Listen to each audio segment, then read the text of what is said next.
afternoon, everybody. Hope everyone is having a happy and healthy holiday season. Before I turn it over to Paul, I just want to thank everybody for all their coverage this year, for everything, not only NXT related, but WWE related. We really appreciate all the support. Without any further ado, I'll turn it over to Paul Levesque. Thank you very much. I'll echo that sentiment.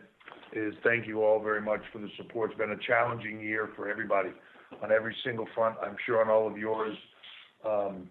Everybody is doing the best they can. Hopefully all of you are doing everything you can to stay safe, your family safe and healthy, and into what hopefully will be a more, I guess, stable 21 for everybody, and a safer, and everything can move in the right direction to getting everybody getting their lives back. So let's hope for that.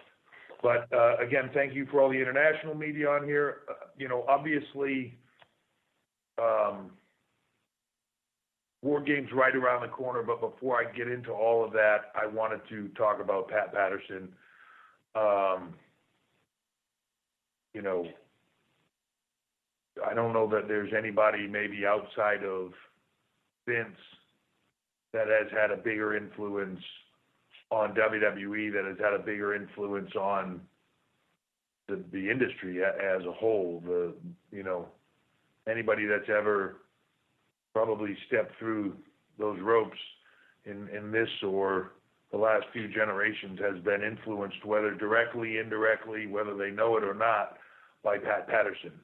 I don't know that I've ever run across a greater mind for the business in general, that whether that be, in ring, as a performer, a finish guy, just an overall creative component of it, to state that everybody in these generations has been affected by it. It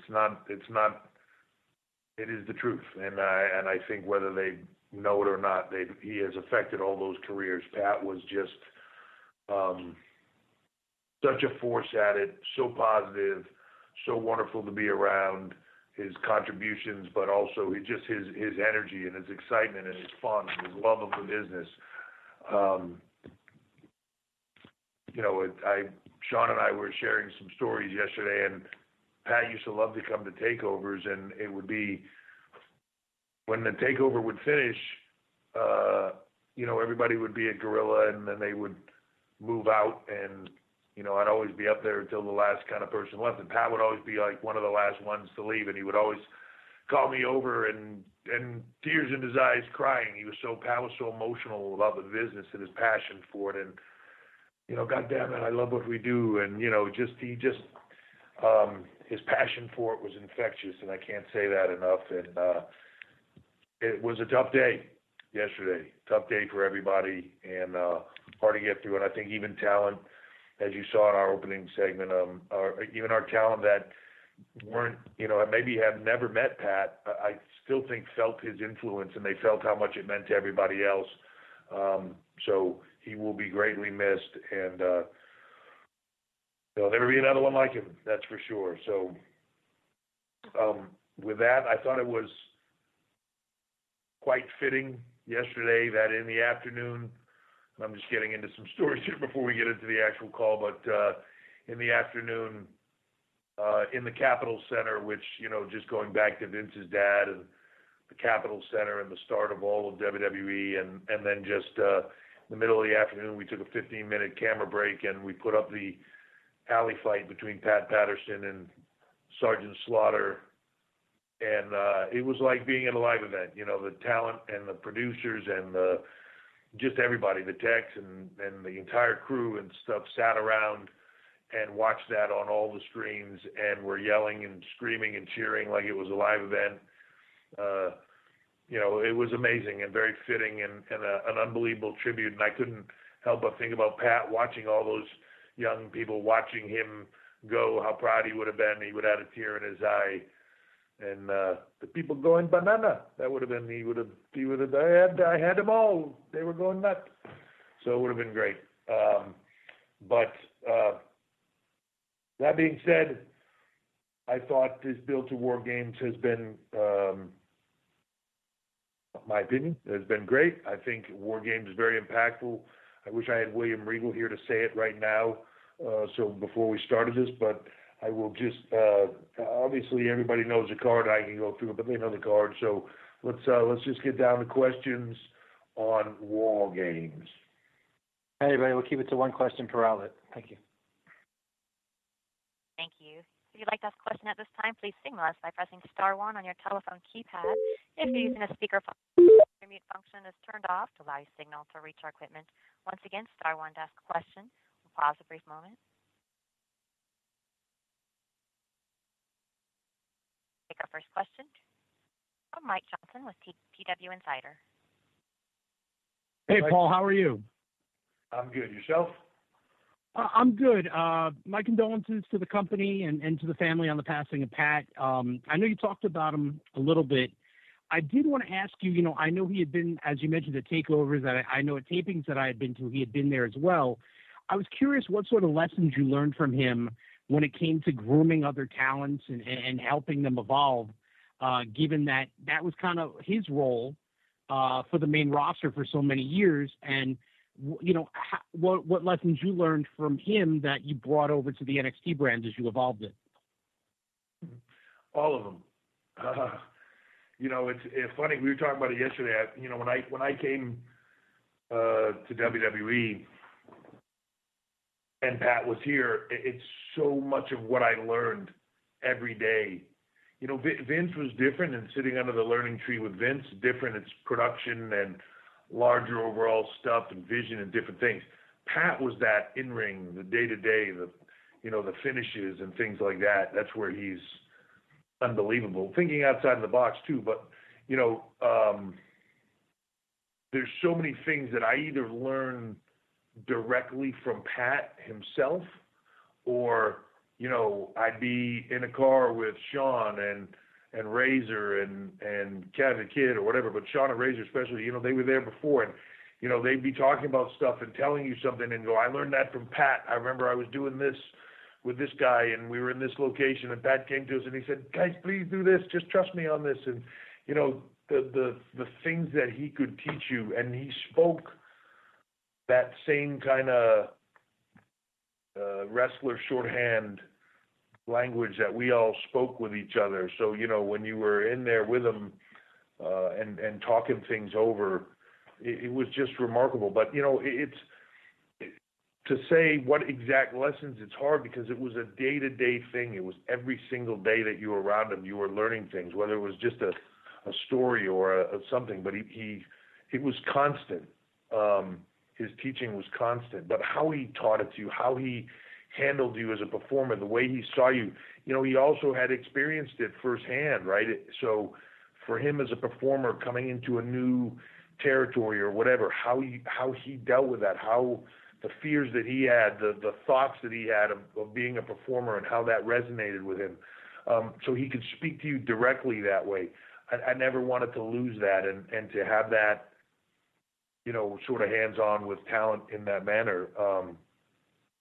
I've been very lucky in my career to be able to be around some of the greatest minds ever in this business and be able to sit with them and learn from them at all times.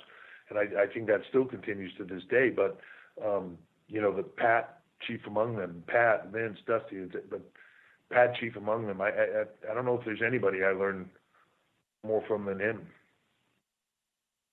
All right. I appreciate the time. Wish you and the family nothing but the best. And again, my condolences. I hope you have a good show on Sunday. Thank you so much, and enjoy the holidays. Thank you. And we'll move next to the next person in the queue, Christian Bruns with Power Wrestling. Hey, Christian. Hey, Paul. How are you today? Hey. So, Good. Pat McAfee really opened up a lot of people's eyes with his match against Adam Cole in August, and overnight he became like a natural in doing pro wrestling. Was it more like planned as a one-off in a way, or was it like wanted to continue now because it was too good to not to continue with Pat McAfee? And also, he has now a nice stable surrounding himself with Oni Lorcan, Danny Burch, Pete Dunne. Do you envision the group staying together after Sunday's show? And those guys like complement each other very well and like have a really good thing going now. I absolutely think they have a good thing going, and I think that is, to continue onward for sure. I think, there's something really special happening there. As far as Pat goes, Pat's a unique character in that his desire to be a WWE superstar. It's funny that people sometimes criticize people or performers or whatever they are as outsiders. Oh, there's football players coming in. But the football player's a job he ended up in. The truth is he has been a WWE fan his whole life and wanted to do nothing more than with his life than to be a WWE superstar. And, he was a great athlete that was also a natural performer and got the opportunity to make a lot of money in the NFL and took it and ran with it and left the NFL because he wanted to take an opportunity to do something more and hopefully it would land him in a position to be in the WWE. I had no idea of a lot of those things when I first met Pat, but they're the truth. And he's so passionate about what we do, and I think it's why he's good at it. And I think it's why he, proved it in that match. His passion shines through on this. As far as him opening eyes, he's a gifted athlete. He gets it. Been a fan his whole life, and is absolutely dedicated to doing this. So it's phenomenal to see him do. And he has a lot of other opportunities and a lot of things happening in his life, and he'll be the first guy to tell you about them. But that's part of the beauty of it. He loves it, and I love working with people like that. He's so passionate about it, and after he performs, he comes back, and you can just see the buzz on him. He's got the bug, and he loves it, and it's great to see. And as far as his performance goes, if you've ever met Pat and listened to him talk for 5 minutes from a heat-seeking quotient, he's there. He is the proverbial heat-seeking missile. Just him. So, he can go out there and just transfer that and put it on TV in a way that very few people ever can. It's not a shtick. It's not an act. It's not an anything. He's just being Pat. He's got the gift of gab. He loves to perform. He loves to irritate. He loves to mess with people. And it just, man, it comes through in a glowing way that, when you think about it, he's been doing this for a very, very, very short period of time. And he's getting a lot of direction, but yet to be in a position where he's better at it than a lot of people that did it their whole lives. I mean, that's a testament to him. But I'm very proud of him, very excited to be working with him, and look forward to big stuff. Sounds good. Really looking forward to Sunday's show. So thank you very much today. Thank you. We'll move next to Jim Barcelone with Miami Herald. Thank you. This will be a nice doubleheader Sunday with tribute to the troops and then NXT TakeOver War Games. Looking forward to both. I'm curious, 2020 was so challenging, and everyone there has done such a phenomenal job just continuing the efforts.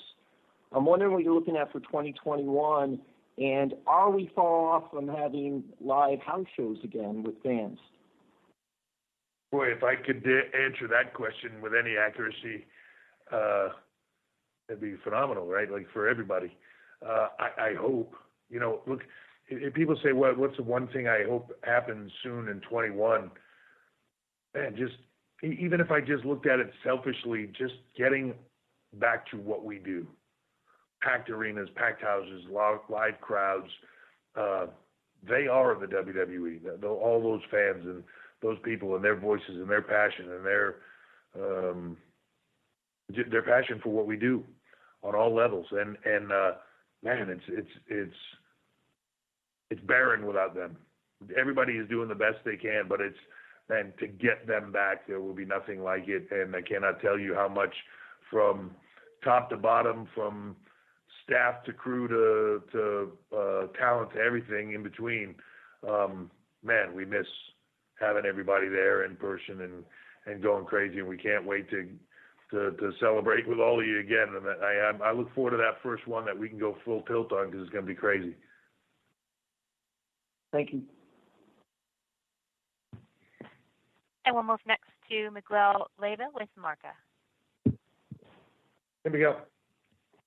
Hey, Paul. Thanks for having us today, first of all. And I want you to know that I'm very sorry for the loss of Pat Patterson. Last week we got the finals for the NXT UK Heritage Cup tournament, and we got here in Spain A-Kid, and everybody went mad in the social media when it win. And I would like to ask you that in the future, if there is any possibility to see the NXT UK Heritage Cup be defended in the United States or in other brands. Sure. Look, I would love that. I think you talk about A-Kid, he's a phenomenal talent. That's part of the beauty to me of the NXT system of being able to, and what we're doing is being able to recruit talent from all over the globe, whether they're already in the business or finding talent that want to be in the business, that have a passion for it, and getting them to be superstars. But A-Kid is an amazing example of that, just a young guy that has all the potential in the world and is really just getting started. As far as Heritage Cup, I thought it was spectacular for the tournament itself. I'm a huge fan of NXT UK, the brand, and just what it's doing. And if anybody hasn't watched it or seen it, and I would just encourage you to go on the network and watch Walter versus Ilya Dragunov. That's, to me, that's what the brand is. And it's just different. It's hard hitting. The Heritage Cup tournament was no different with the rounds. It's different. It feels unique and fresh and special. And I love that. As far as it being defended in the U.S., yeah, look, again, COVID and everything being the restrictor, I look forward to the day when we can, get A-Kid and Walter and everybody else here and get our guys there and be able to create those opportunities for everybody. It will be a great day, and hopefully the world normalizes soon and we can get there. Okay, thank you so much, Paul. I hope NXT World Games this time they would be incredible. Thank you. Thank you, sir. We'll move next to Jason Powell with ProWrestling.net. Hey, Jason. Paul, how are you? I'm doing good. How are you? Doing well, thank you. Rhea Ripley publicly expressed some confidence issues due to the way she was booked at WrestleMania and then coming out of that show. And I remember you telling us in one of the conference calls that loss was going to make a lot more sense in time. It's been a strange year. Charlotte's missed some time. So has something changed, or is everything still going according to plan? Yeah, no, the world has changed. None of that plan exists or was able. Everything changed, and I don't think anybody in that moment could have predicted. I think anybody, even when all this first started, you go back to March, and it seems like in some ways forever ago, but you look at it in today's eyes. But if anybody would have said, even in March, like, look, in December, you're still going to be in lockdown. In December, this is going to have ramped up again and be, possibly, arguably worse than it was before. And, everything is changing on a day-to-day basis, and it's hard to plan for next week, let alone next year, next month, all of that. The one thing about Rhea and her honesty of that is great. It's, when you're young, it doesn't take much to rack your confidence. When you're young and you're getting started and everything is rolling, it doesn't take much to have you go from an incredible high to an incredible low and, begin to question yourself and all those things. That's part of maturing in any sport. I watch my kids play sports and they're hardly doing anything, and then they get the ball thrown to them. They score one basket in the basketball game, and you just see this monumental shift in their entire body language to where all of a sudden they're LeBron James for a moment, and playing at a different level, right? And as you mature and become more confident in yourself and believe in yourself and understand, it changes. So that's all part of the process. I truly believe long term that those are all valuable things. Like, I sometimes think in the world today that everybody wants everything to just have immediate success and then go very smoothly all the way to the end. There's no lessons in that. There's no a long-term value in that. If there's no struggle, there's no strife, there's no difficulties in it, you don't grow as a performer. It's just easy. And to me, these are all learning experiences. I look back at my career and moments in time that were amazing and moments in time that were incredible setbacks in my mind. At the time, horrifying and terrible for you. And then, you look at them now and you're like, well, thank God that happened then, because if that didn't happen, this wouldn't have happened. It's all part of the journey. And that is the thing, trying to get, when you're young, it's hard to say, hey, you got to think long term. When you're young, long term is, the spring. It's 3 months from now. Man, that's long term. Long term is 5-10 years from now, and when you think about things in that manner, those setbacks are actually extremely valuable in getting you to the places you need to go. Answer of the creative question, is it where it was going? No, and it won't. The whole world changed, but I do still believe that is a valuable. There's a lot of valuable lessons for her to be able to go through, to find herself, to pick herself up. The Rhea Ripley that I'm watching right now is a way better Rhea Ripley than it was in January, February of last year when she was on the high, or even December of this time last year. She's a way better performer, way more mature, her understanding, all of it. And all of that came through that process. So, it is what it is. She's a keeper. Thanks for the time. That's for sure. We'll move to our next question from Alistair McGeorge with Metro UK. Hey, Alistair. Hi, Paul. How's it going? Good, man. How are you getting on? I'm doing all right. Yourself?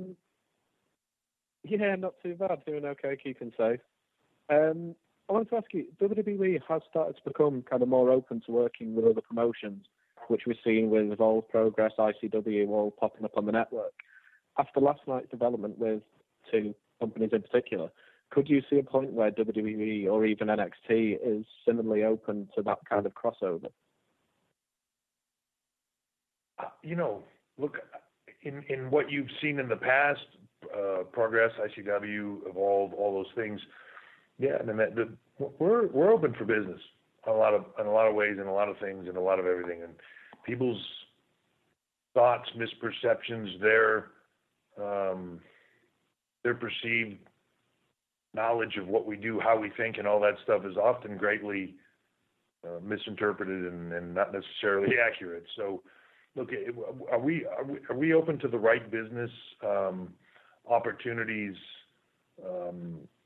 Yeah, at any given time, we're open to things, and it just depends on what they are and are they beneficial to us long term. And again, when I say long term, I'm not talking about 3 months or 6 months. Long term, 10 years.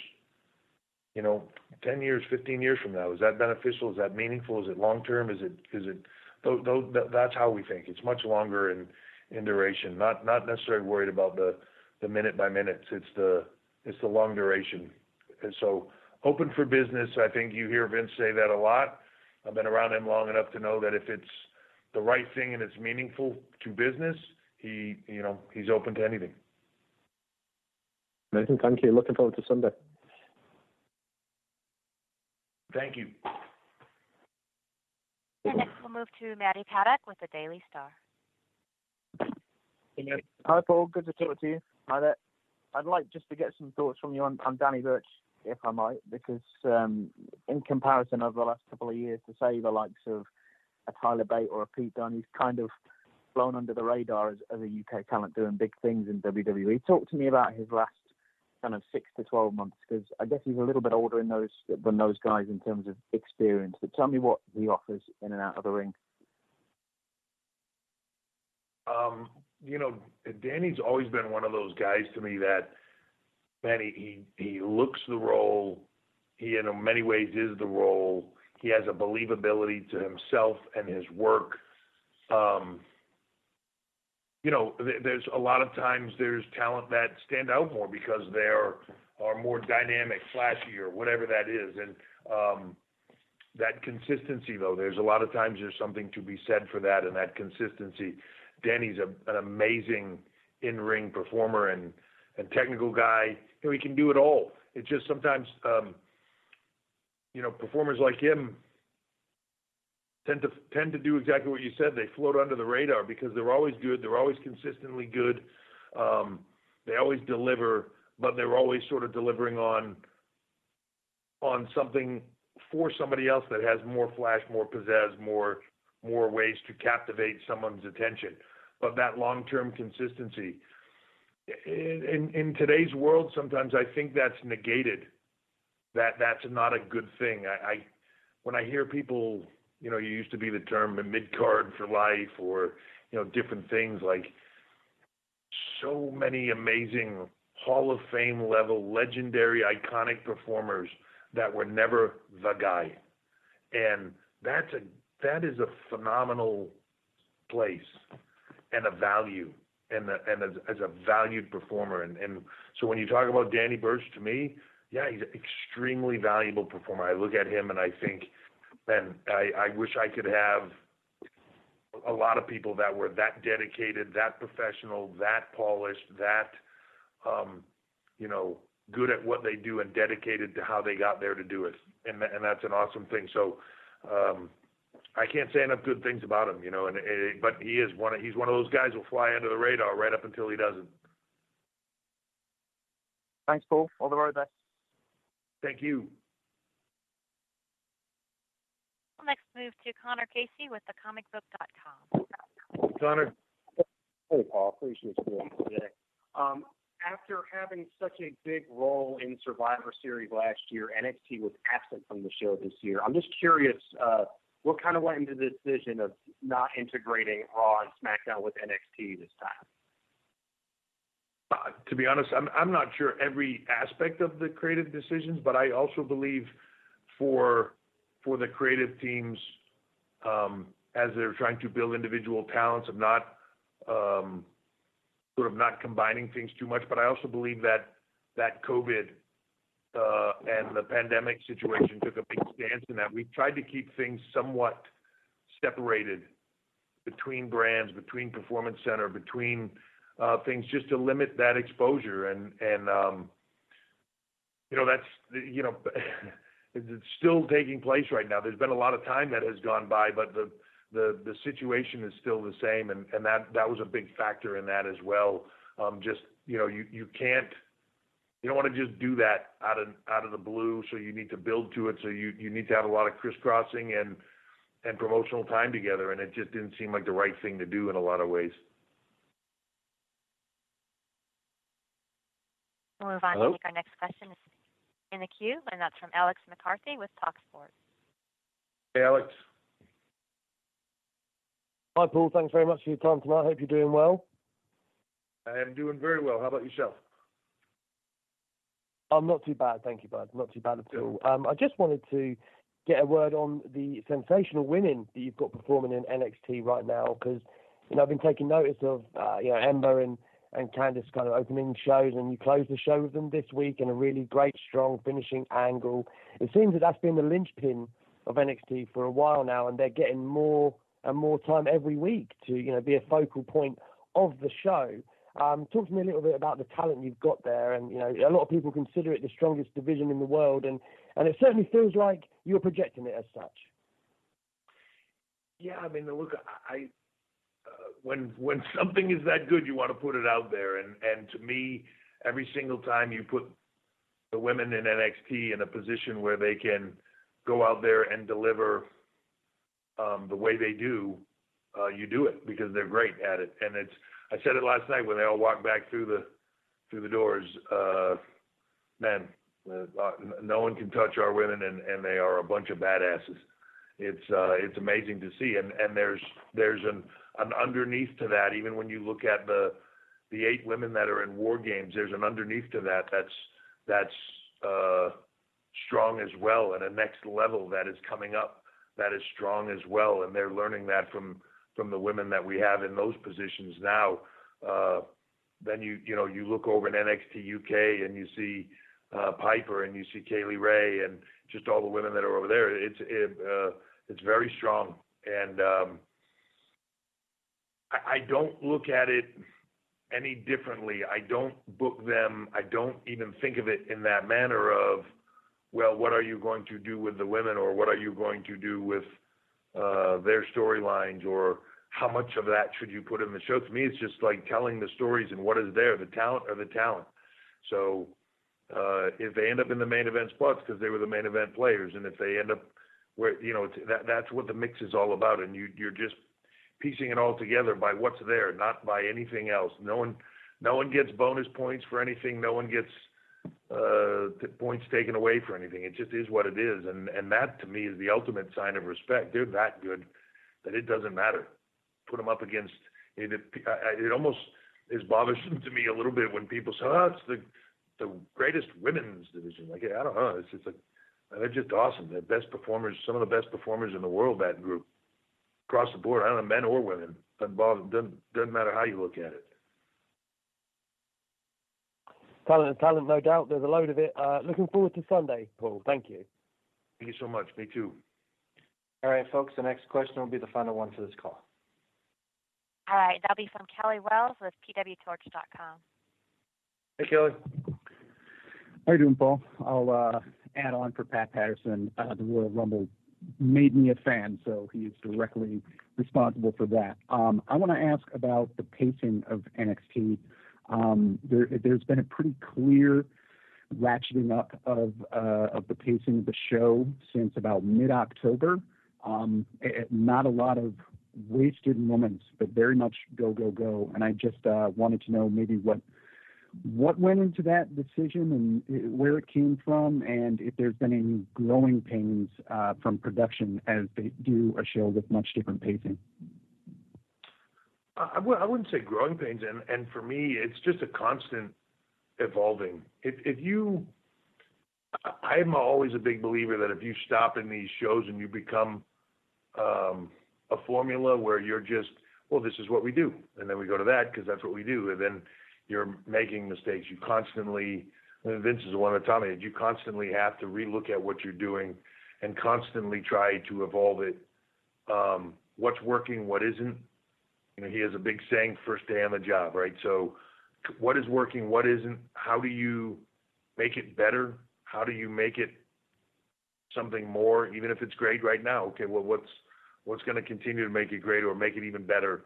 All of that. So, we're constantly talking about it, and the ideas and the thoughts and the directives, it kind of comes from everywhere. Everybody that's a part of it, whether that's talent, sometimes you stumble onto those things. Sometimes you do something in a week because one thing ran over, and then you're tight on time, so you do it, you tweak everything, and you have to do it another way by necessity, but when you're done, you're like, that actually worked out better, and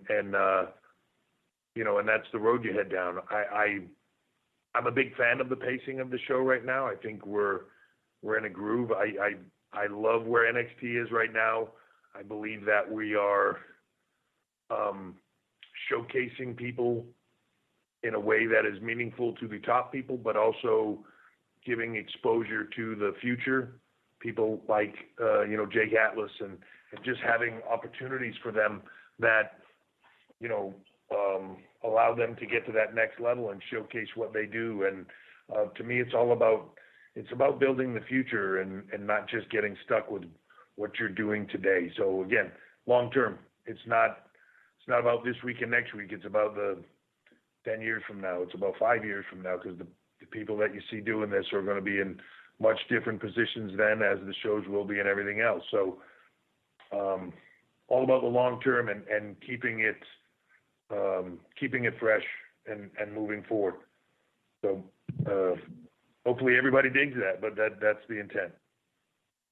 All right. Can't wait for War Games, Paul. Thank you. Thank you. Yeah, I think as that was the last. Was that the last one? Yes. All right, so I'll just cut right to the comment.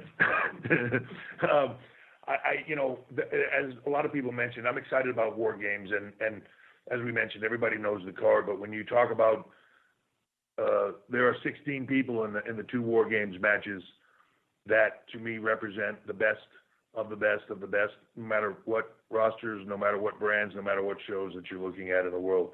And then when you move on down from that, the North American title match, Damian Priest, Johnny Gargano, Leon Ruff, coming out of nowhere and adding a lot of fun and excitement to the show in a different way. The underdog character, he said it himself, the 1, 2, 3 kid, where it just resonates with you, and his quest to go from not being that joke of a moment to being something more and making it last. And to me, that's very exciting.